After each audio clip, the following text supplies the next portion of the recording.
Hi, welcome back. In this video, I'm going to talk to you about the bibliography card. The bibliography card is the card that I spend the most time developing and marking up and following through my process on reviewing research articles. And I'm going to use one of my actual cards to kind of go through this step by step and then show you how the bibliography card can be tied to a terms, concept, or theory card or vocab card, how the index card, the bibliography card, can be tied to another bibliography card, and then also how the bibliography card is used to then create your Zettelkasten or main cards. So with that, let's get back over to the desktop and I'll start walking you through my bibliography cards. Okay, so here we are back in our Zettelkasten box, and the first thing that we want to do is go in here to our bibliography box. Remember, clicking on the arrow is equivalent to opening and pulling out the drawer of our box for us. And I'm going to go down to the Z tab. So just like the index box, I have 26 tabs in here labeled A through Z with the word bib in front of it so that I know it's a bibliography tab opposed to an index tab or a term tab.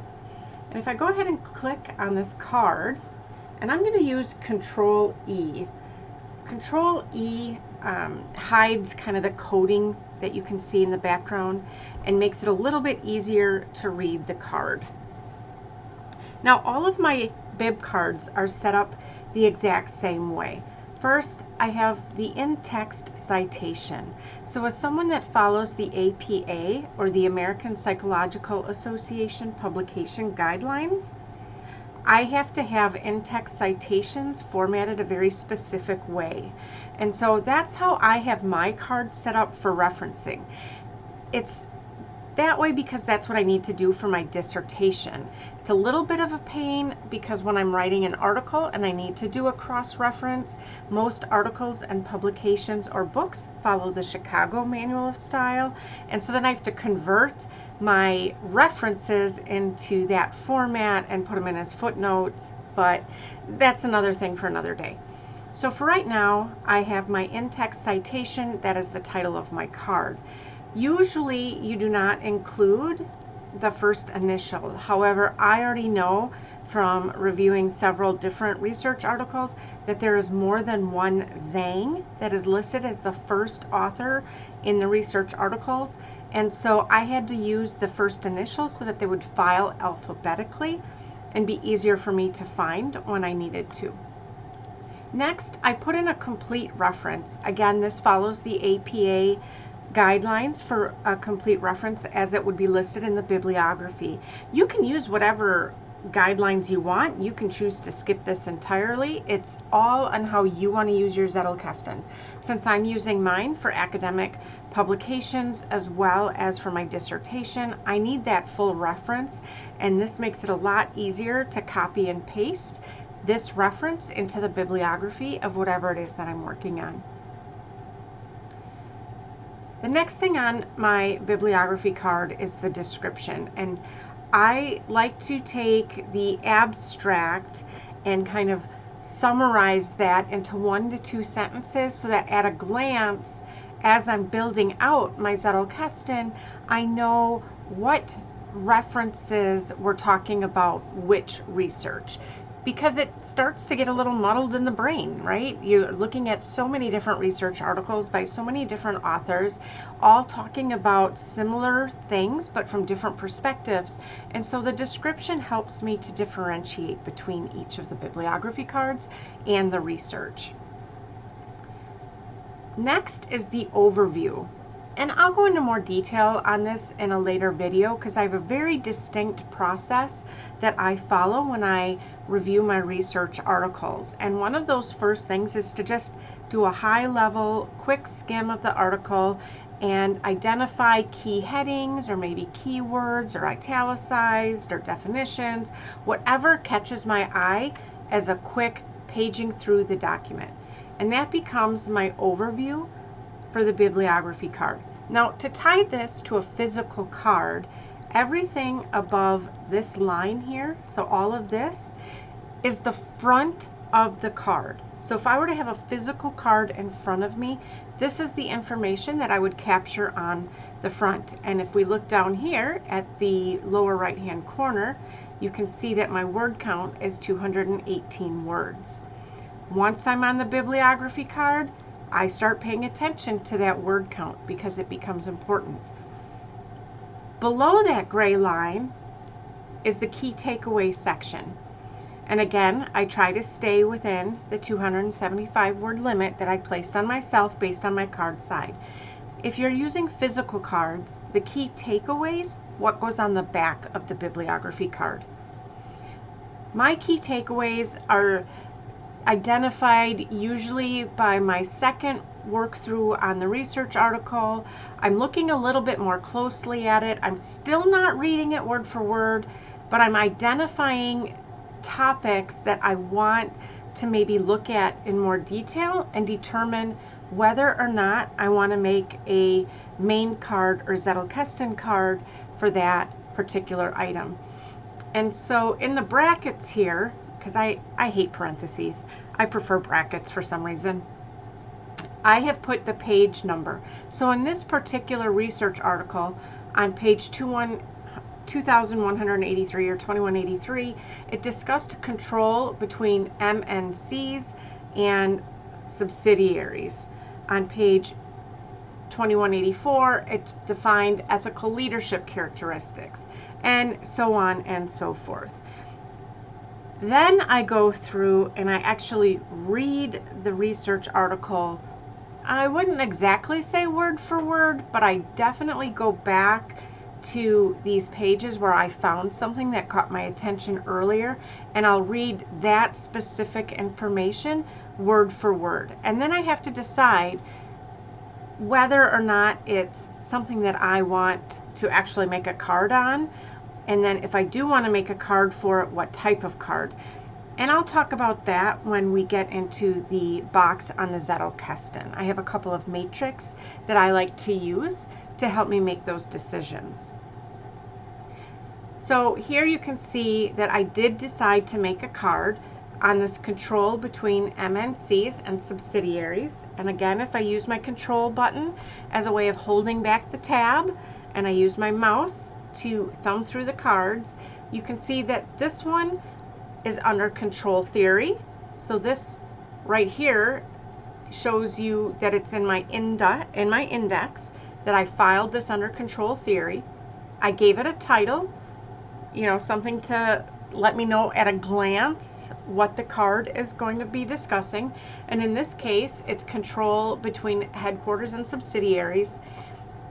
And then I wrote about it as a rough draft. So if I were to discuss control theory and control between headquarters and subsidiaries, I put it in my own words, I properly reference it, and I consider this to be my rough draft. In the future, if I want to pull this information into an article or into my dissertation, the initial draft has already been written, and I just need to transition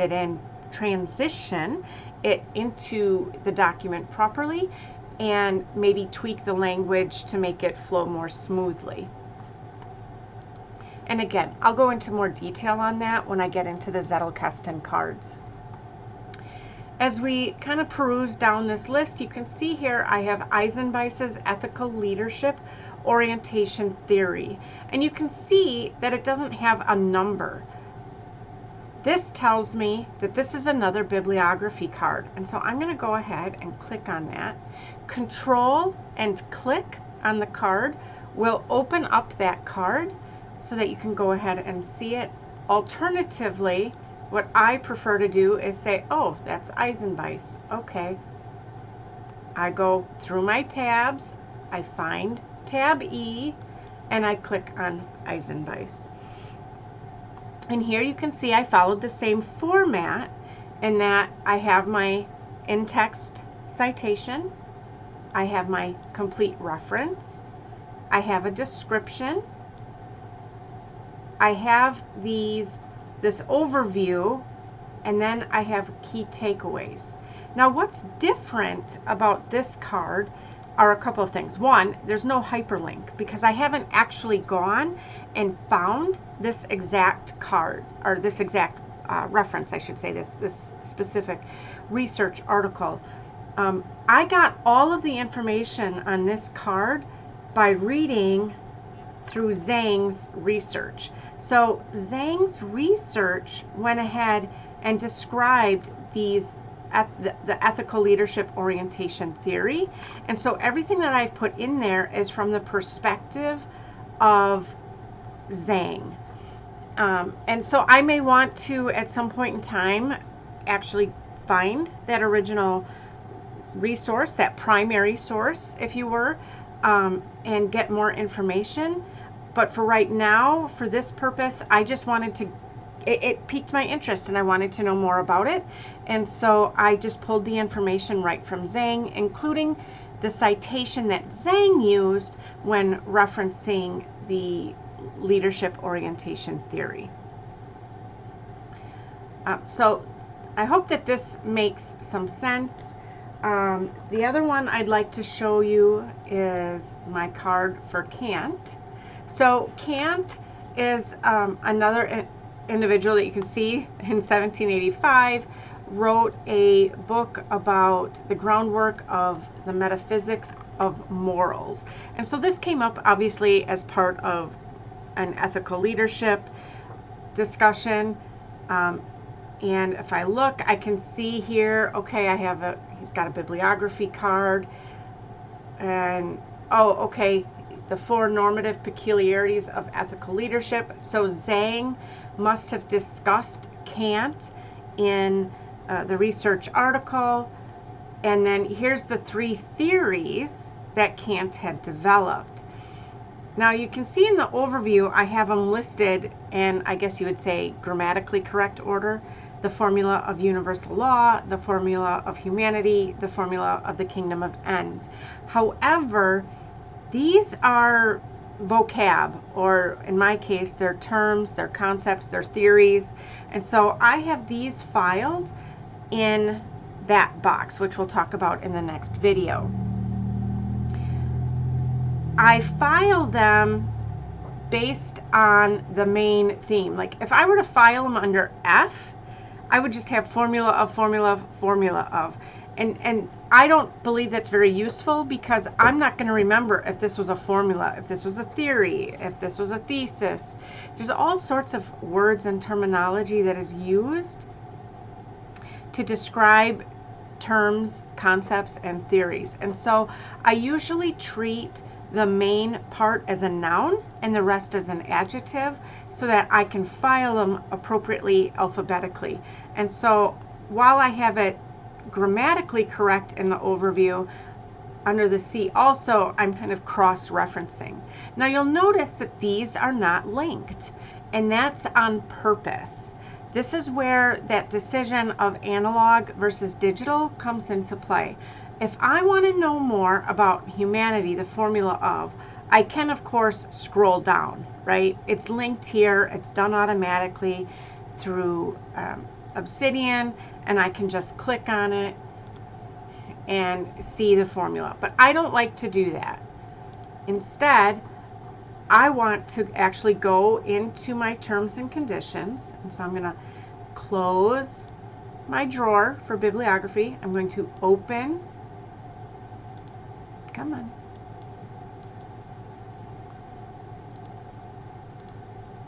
I'm going to come in here, I'm going to scroll down to my H tab and click on humanity, formula of. And the reason I would do that, now it's kind of hard to get the gist of this and why would I do that, but in time there's going to be a lot of things under H, and by reviewing all of those things that are under H, that's how you get those sparks of inspiration, or those neural explosions, as I like to call them.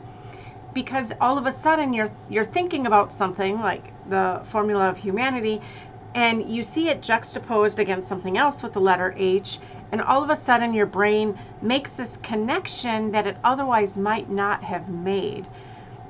And I think that's really, really important. And one of the ways that is better at describing it is Scott Scheper in his book.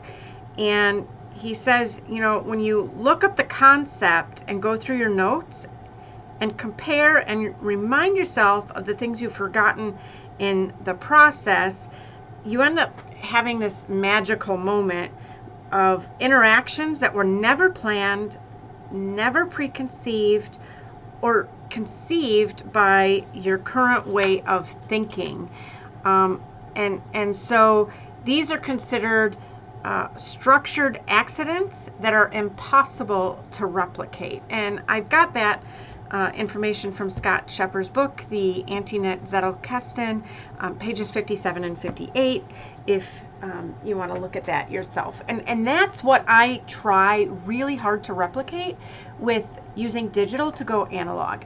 I want to make sure that I'm clicking through and taking the time. Remember, I am not using Obsidian as a productivity device or even as a personal knowledge management system. I am using it as a way to spark creativity and juxtapose things together that might not otherwise be considered together, so that I can generate new knowledge, new information, and share that information with other people.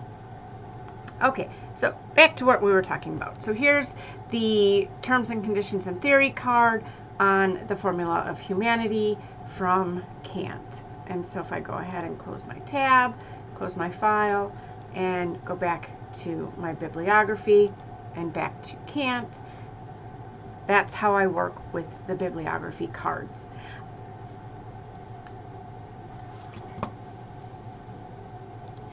So I hope that made sense. Again, that reference that I made to Scott Scheper's book is to this one, which is called the Antinet Zettelkasten, and that was from pages, I believe, 57 and 58 that I read that excerpt from. And that's the important part of this whole process. It might seem tedious, it might seem like, oh, this is crazy, why are we taking all this time to do each of these things? Why can't I just make a card?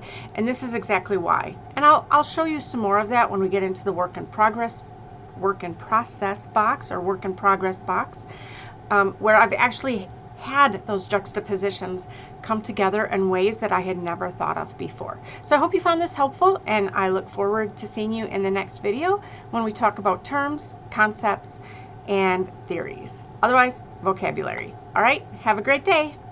Bye.